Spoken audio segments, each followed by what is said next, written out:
Los hongos, por su naturaleza, desde que los empezaron a estudiar hace siglos, los consideraron plantas, unas plantas muy especiales que no tienen clorofila. Todas las plantas tienen clorofila, los hongos no tienen clorofila. Entonces eran plantas raras, pero plantas. Con el correr del tiempo hacen ver los especialistas que pues, de plantas no tienen nada, ni la reproducción, ni la estructura, ni la química. De plantas no tienen absolutamente nada. Las plantas almacenan almidón, los hongos no almacenan almidón. Las plantas, por ejemplo, las leñosas tienen celulosa, que los hace duros. Los animales como los crustáceos, los camarones, tienen un carapacho formado por quitina. Esa quitina la tienen los hongos no tienen celulosa. Entonces, química, y además los hongos no tienen almidón, tienen un glucógeno que es el que tienen los animales. Entonces, químicamente los hongos son más animales que plantas. Sin embargo, no los podemos considerar animales porque son totalmente diferentes a un animal. Entonces, se llegó a la conclusión, pues los hongos son hongos, simplemente. Durante mucho tiempo, los hongos fueron considerados como vegetales y solamente a partir de 1969 pasaron a ser clasificados en un reino aparte. Los hongos presentan un conjunto de características propias que permiten su diferenciación de las plantas. No sintetizan clorofila, no tienen celulosa en su pared celular, excepto algunos hongos acuáticos, y no almacenan almidón como sustancia de reserva.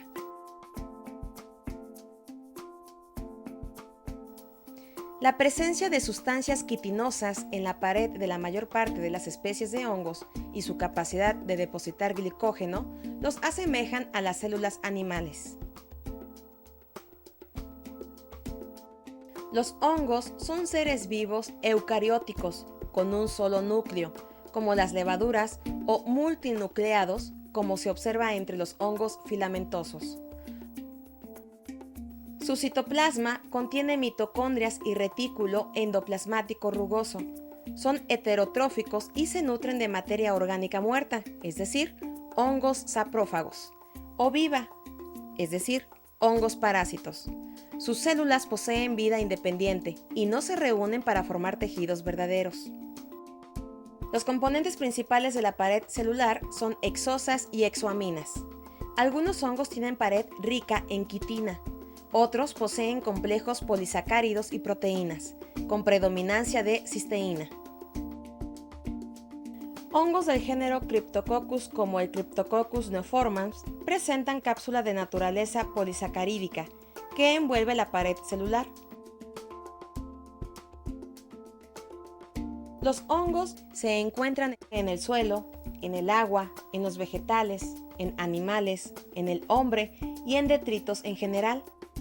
El viento actúa como importante vehículo de dispersión de sus propágulos y fragmentos de hifas. Los hongos pueden desarrollarse en medios de cultivo especiales formando colonias de dos tipos. Las colonias levaduriformes son pastosas o cremosas, formadas por microorganismos unicelulares que cumplen las funciones vegetativas y reproductivas. Las colonias filamentosas pueden ser algodonosas, aterciopeladas o pulverulentas. Están constituidas fundamentalmente por elementos multicelulares en forma de tubo, es decir, las hifas. Las hifas pueden ser continuas o cenocíticas y tabicadas o septadas. Poseen hifas septadas los hongos de las divisiones Ascomycota, Basidiomycota, Deuteromycota. Poseen hifas cenocíticas los de las divisiones Mastigomycota y Zygomycota. Al conjunto de hifas se da el nombre de micelio. El micelio, que se desarrolla en el interior del sustrato, funcionando también como elemento de sustentación y de absorción de nutrientes, es llamado micelio vegetativo. El micelio, que se protege en la superficie y crece por encima del medio de cultivo, es el micelio aéreo. Cuando el micelio aéreo, es decir, los cuerpos de fructificación, lo que nosotros conocemos como el hongo con su sombrero, o propágulos, constituye el micelio reproductivo. Los hongos no presentan estado embrionario en su desarrollo. Su reproducción es asexual y sexual. En ambas implica la producción de esporas. La reproducción asexual y sexual implica la formación de cuerpos fructíferos que contienen esporas. Estas son dispersadas por el viento y otros agentes como insectos, pequeñas aves, etc., y los llevan a lugares distantes, donde germinan y desarrollan un nuevo micelio. La reproducción asexual puede ser por fragmentación, bipartición, gemación y esporulación. La forma más común es la producción de esporas, que se encuentran revestidas de una cubierta resistente a las adversidades del medio y llevan una vida latente por cierto tiempo, hasta encontrar condiciones favorables y germinar, dando origen a nuevas hifas. Los hongos no tienen sexo, ya que sus micelios no poseen diferenciación sexual visible y los gametos son solamente núcleos de los micelios progenitores. El micelio vegetativo no tiene funciones específicas de reproducción. Sin embargo, algunos fragmentos de hifa pueden desprenderse del micelio vegetativo y cumplir funciones de propagación. Estos fragmentos comprenden los blastoconidios, los artroconidios y los clamidoconidios. Los blastoconidios, también denominados gémulas, son comunes en las levaduras y se derivan por brote de la célula madre. Los blastoconidios a veces permanecen enlazados a la célula madre, formando cadenas, las pseudohifas, cuyo conjunto es el pseudomicelio. Los artroconidios están formados por fragmentación de las hifas en segmentos rectangulares. Los clamidoconidios tienen función de resistencia. Son células, generalmente redondeadas, de volumen aumentado, con paredes dobles y espesas, en las cuales se concentra el citoplasma. Se forman en condiciones ambientales adversas, como escasez de nutrientes, agua y temperaturas no favorables al desarrollo fúngico. Los hongos se clasifican en 5 phylum o phylum, principalmente en función de la forma de reproducción. Phylum Chytridiomycota, es decir, Chytridiomycetos. En algún momento del ciclo de vida, sus esporas tienen flagelo denominadas zoosporas. Se encuentran en hábitats acuáticos, terrestres y marinos. Su reproducción es asexual y sexual. Algunas especies son parásitas de algas y plantas. Su importancia ecológica es que sirve como degradadores de materia orgánica. Un ejemplo es el hongo acuático Alomyces arbuscula. Phylum Zygomycota, es decir, zigomycetos. Son en su mayoría hongos saprófitos o parásitos. En este phylum están todos los tipos de mohos, es decir, blancos, grises y negros, que se encuentran en los alimentos en putrefacción. Su importancia radica en que fermentan alimentos, producen enzimas y ácidos orgánicos y forman micorriza.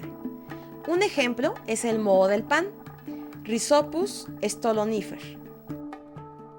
Phylum Ascomycota, es decir, hongos saculares o ascomicetos. Son hongos mayormente saprófitos o parásitos. Su forma característica es en forma de copa. Su reproducción es sexual y asexual. Algunos de estos hongos son parásitos de plantas. Los infectan produciendo enfermedades como la sarna del manzano, la roya de las castañas, el cornezuelo del centeno y la enfermedad del olmo. Algunos se utilizan como alimento, como son las trufas. Un ejemplo es la trufa negra comestible, Tuber nigrum. Phylum Basidiomycota, es decir, hongos tipo masa o basidiomycetos. Este phylum está integrado por las setas comestibles y venenosas como el género Amanita, junto con los hongos en forma de repisa o ménsula, los vejines o cuescos de lobo, la roya del trigo y el carbón o tizón de maíz. Su reproducción es sexual, mediante estructuras formadoras de esporas, denominadas basidios. La importancia de este filum es que algunos se utilizan como alimento para el ser humano, existiendo grandes industrias productoras de estas, como es el caso del champiñón Agaricus campestris. También son importantes en la descomposición de materia orgánica como madera, estiércol y hojarasca del bosque. Filum Deuteromycota, es decir, hongos imperfectos o deuteromicetos. Presentan características parecidas a los ascomicetos por reproducirse asexualmente por medio de conidios. Son mohos que viven en ambientes húmedos sobre materia orgánica en descomposición como es la hojarasca y el mantillo de los suelos de bosques. Producen enfermedades como la tiña y el pie de atleta. Son parásitos de animales y plantas. Ejemplo, Candidaceae sp. Es una levadura imperfecta responsable de la candidiasis en los seres humanos. Se emplean en la fabricación de quesos Roquefort, es decir, Penicillium roqueforti. En la salsa de soya, es decir, Aspergillus oryzae. Y de antibióticos, como el Penicillium italicum, del que se obtiene la penicilina. Hemos llegado al final de este video.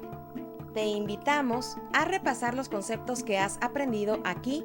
Hacerlo te ayudará a valorar y comprender mejor sus características, así como hacer un uso racional de los mismos en tu entorno. En el próximo video veremos la importancia biológica, económica, cultural y medicinal de plantas y hongos. Hasta la próxima.